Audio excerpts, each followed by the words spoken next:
Hello, my name is Yuxin Miao. I'm an assistant professor of precision agriculture and nutrient management in the Department of Soil, Water, and Climate at University of Minnesota. I'm also associate director of Precision Agriculture Center. Today, I'd like to talk about proximal and remote sensing-based precision nitrogen management. To face the nitrogen challenge in Minnesota, Minnesota Department of Agriculture has proposed to go beyond best management practices by adopting alternative management tools. Precision agriculture has been listed as one of the alternative management tools. Precision agriculture has been around for about 30 years. It has been regarded as the next agricultural revolution. For many years, there is not a consensus on the precision agriculture definition. In 2019, the International Society of Precision Agriculture organized 50 scientists around the world to develop an official definition for precision agriculture. And here is the most updated definition. Precision agriculture is a management strategy that gathers, processes, and analyzes temporal, spatial, and individual data and combines it with other information to support management decisions according to estimated variability for improved resource use efficiency, productivity, quality, profitability, and sustainability of agricultural production. In addition to temporal and spatial variability information, here individual data was also mentioned because the concept of precision agriculture has been applied to orchard management. So we can get tree-specific information to optimize management. And also the concept has been applied to animal management, where we need to collect animal-specific information to optimize animal management. Here we focus on precision nitrogen management. The objective of precision nitrogen management is to match nitrogen supply with crop nitrogen requirement in total rate. We need to estimate the total crop nitrogen requirement and also the amount of soil supply. And then the difference can be supplied by fertilizer application. We also need to match nitrogen supply with crop nitrogen demand in space. Traditionally, we apply a uniform nitrogen fertilizer across the field, but we also realize nitrogen need is not the same across the field. At some locations, the nitrogen requirement is high, and at some locations, the nitrogen requirement is very low. And so a uniform application of nitrogen fertilizer at some locations will not be enough, and the yield can be limited. But at some other locations, you may over-apply the nitrogen fertilizers. So some of the nitrogen will be wasted. So we need to match nitrogen supply with crop nitrogen demand by considering their spatial variability. In addition to spatial variability, we also need to consider temporal variability, the year-to-year weather differences. This is a simulation study to estimate the optimal nitrogen rate for different management zones across years. We can see in some years, the optimal nitrogen rates were quite high, but some years were quite low. And in some years, the differences in optimal nitrogen rates among the management zones were quite large, but some years the differences were quite small. So the year-to-year weather variability information should be considered in optimizing nitrogen management. In addition to year-to-year weather variability, we also need to consider in-season nitrogen supply and nitrogen demand pattern. at the early growing season, the crop doesn't need much nitrogen. And so if we apply all the nitrogen fertilizers before planting, then if at the early growing season you have heavy rainfall, then a lot of the nitrogen can be lost through leaching. So it's better to split apply the nitrogen by applying a moderate amount before planting, and then the majority of the nitrogen should be applied before rapid uptake at around V8 to V9 stage for corn. So when we consider the total rate and the spatial and temporal variability, we can see it's very challenging to optimize nitrogen management. There are many different approaches to precision nitrogen management, and for this presentation, we focus on proximal and remote sensing-based precision nitrogen management strategies. Active canopy sensors are common tools to optimize nitrogen management. These active canopy sensors, they have their own light sources, so they don't rely on sunlight. So their measurements are not influenced by the environmental light conditions. They can be used at any time of the day, even in the evening. Green seeker sensor is a commonly used active crop canopy sensor. It has two bands, right and near infrared. In addition to green seeker, crop circle 430 and rapid scan CIS45 are two other popular active crop canopy sensors. And these sensors have three spectral bands, right edge, and near infrared. And these sensors, their measurements are not influenced by the measurement height within the range of about 30 centimeter to 3 meter.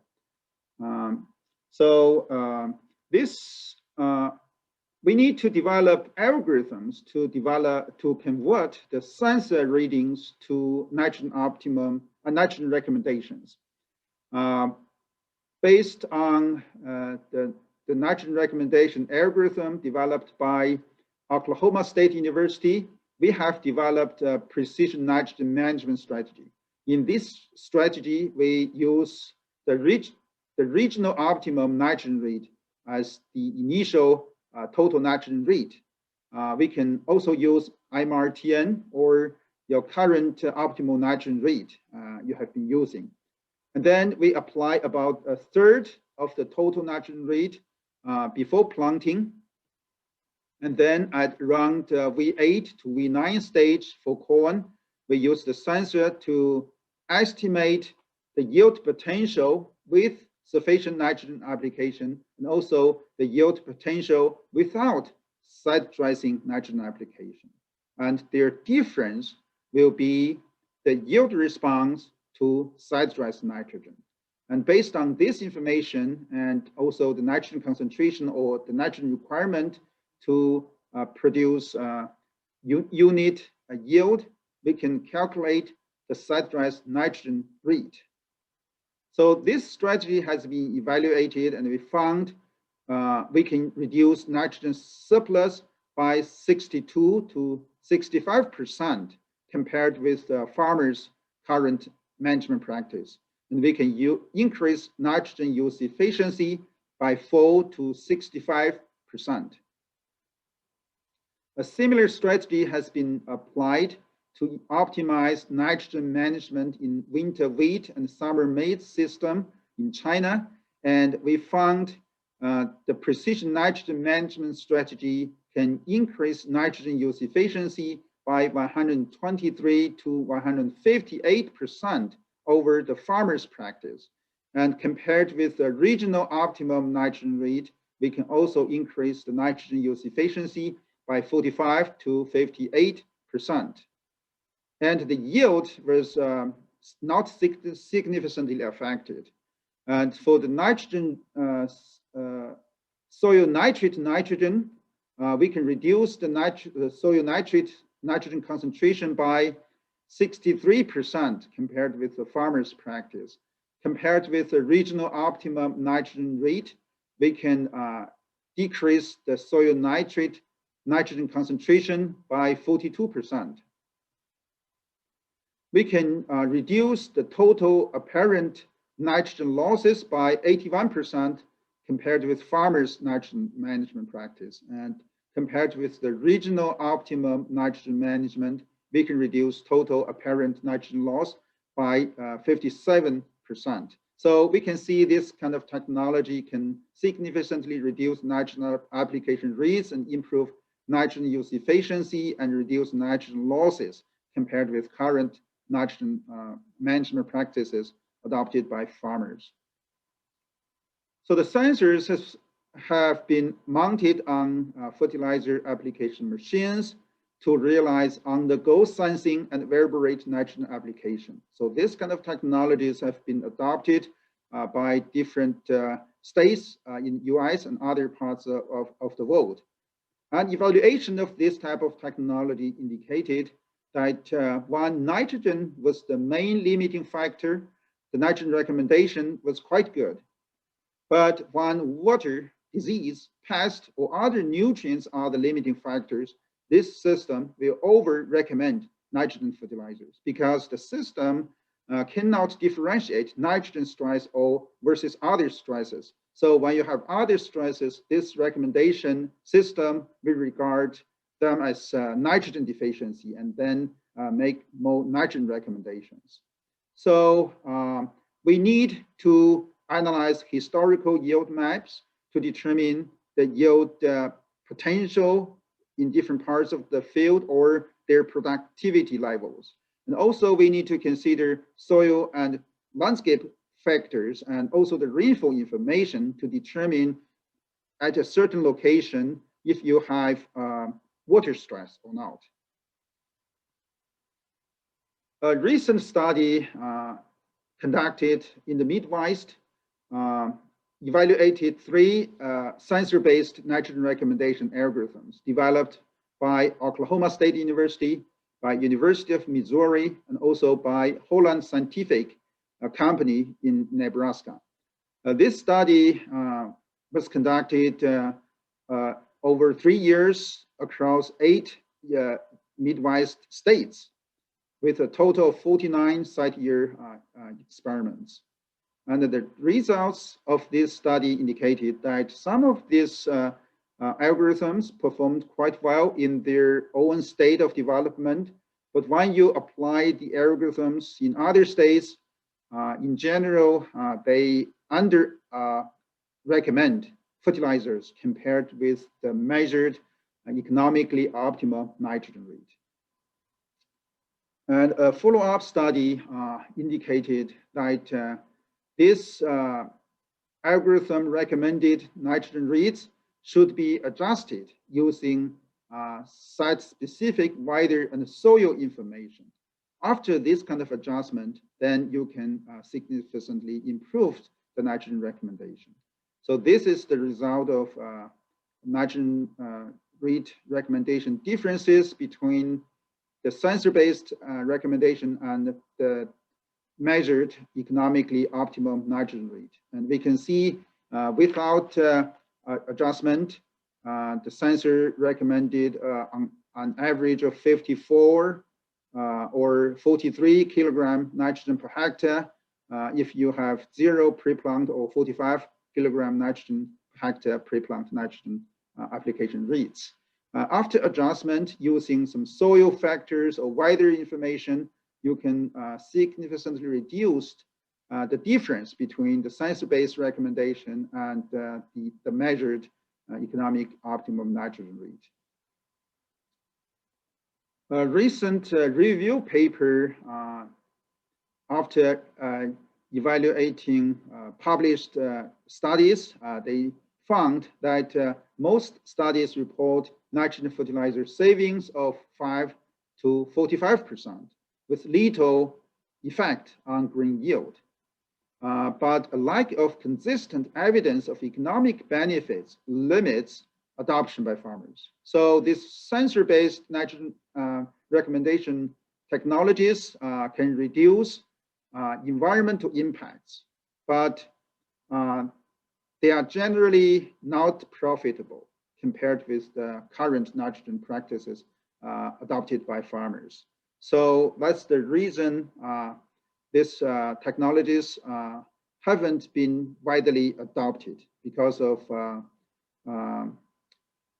low profitability. In addition to sensor-based nitrogen management technologies, we can also use UAV remote sensing.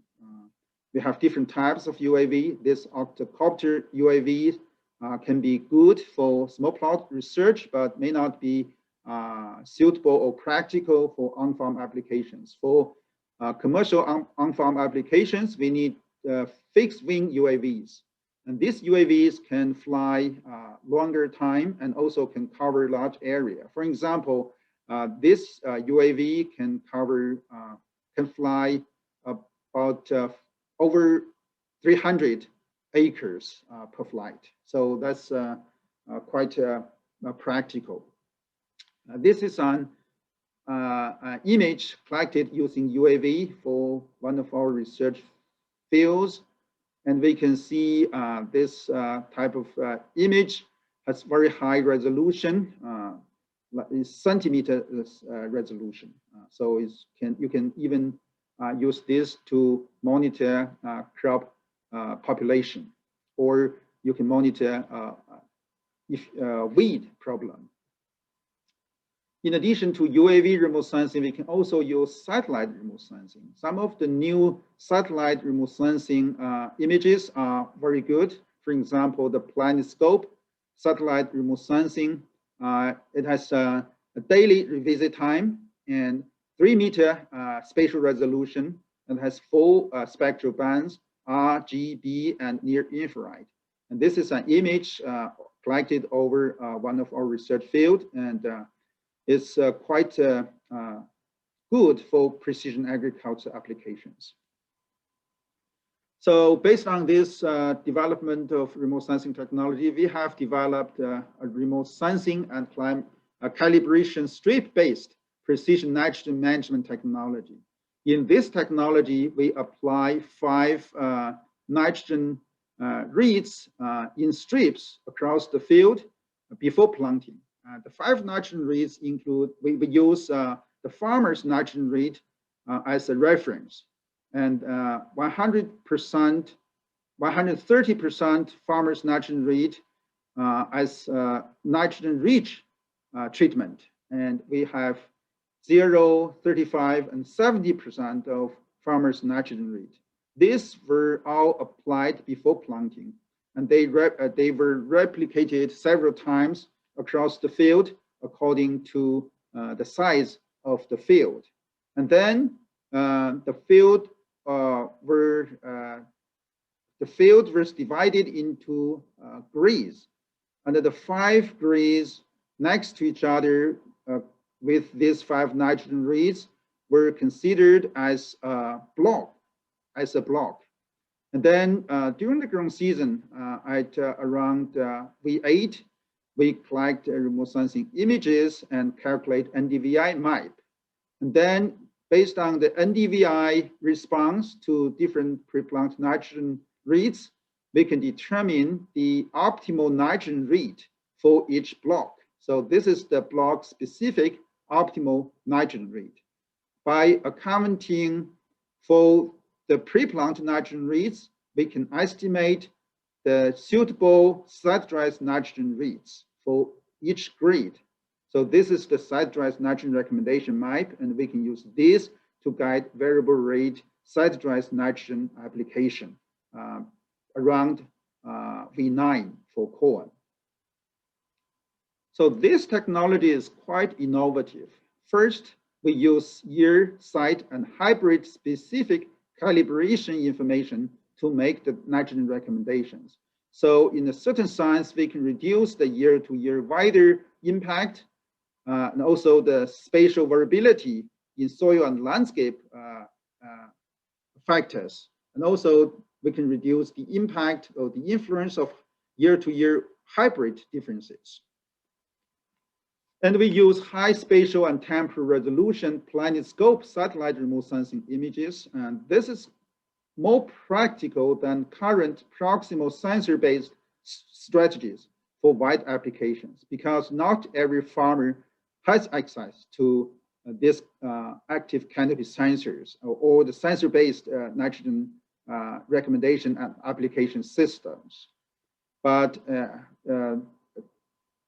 Planetscope satellite has global coverage, and all the farmers have access to this type of remote sensing images. And this technology is also compatible with many other satellite, aerial, and UAV remote sensing images, as long as we can collect these images at the key growth stages, and they have suitable spatial resolution. So this technology can be implemented in any farmer's field directly without the need of previous data accumulation. Many of the sensor-based technologies, you need many years of data to develop the algorithm. And when you apply them in a new region, you need local data to calibrate these algorithms. So you need several years data in order to use them reliably. But for this technology, we don't need any previous data accumulation. And farmers also don't need to purchase any new equipment, such as new sensors, as long as they have or have access to variable rate applicators. For the past 2 years, we have conducted on-farm experiments to evaluate this technology. And based on the past 2 years on-farm research results, we can see this is a field in 2019. And these are the treatments with 0, 35, or 70% of farmers' nitrogen rate as pre-plant, and then at V8 to V9 stage, we apply site-dries nitrogen application based on this technology-based recommendation. And we can see we can significantly improve the nitrogen use efficiency, and the yield was slightly higher than the farmer's practice. In 2020, we can also slightly increase the nitrogen use efficiency, but the yield was not significantly different. And this is the pre-plant nitrogen application reads, and this is the satellite image we collected at the V8 stage in a field in 2020. And we can see the spatial patterns were not only related to the pre-plant nitrogen application, and the soil landscape variables also influence the crop growth. So we need, so for this technology, we assume for one block, the 5 grids next to each other, we assume similar soil landscape conditions. But based on this image, we can see even within one block, we still have some differences in soil landscape conditions. So we are conducting some research to further improve this recommendation by considering the grid-specific soil landscape conditions. And also, we can see the influence of weather conditions on the performance of this technology. In 2019, we have a lot of rainfall, and also a lot of rainfall in the early growing season. And that resulted in significant losses of nitrogen during the early season. And our technology performed much better than the farmers' practice. But in 2020, the rainfall was better distributed, and our sensor-based recommendation or remote sensing-based recommendation in general have some under applications, under recommendations. And so the yield was now in some locations, and the yield was reduced. Because we only had 2 years evaluation, so it was difficult to draw any conclusion.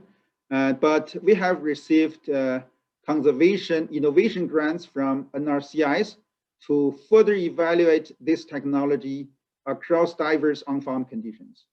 For over the next 3 years, we will conduct at least 60 on-farm trials in Minnesota and Indiana to comprehensively evaluate this remote sensing and calibration strip-based precision nitrogen management technology in terms of corn yield, nitrogen use efficiency, nitrogen leaching and losses, and profitability. I hope after 3 years, we will not only evaluate this technology, we will also significantly improve the recommendation performance. And so we hope we will have some practical precision nitrogen management technology for farmers to adopt. In summary, current proximal and remote sensing-based precision nitrogen management strategies can generally save nitrogen fertilizers and increase corn nitrogen use efficiency without significantly affecting grain yield. Research is needed to improve current proximal and remote sensing-based precision nitrogen management strategies by incorporating soil, landscape, weather, and management information into decision-making. Thank you for listening and watching this presentation. If you have any questions, you are welcome to contact me at ymiao@umn.edu.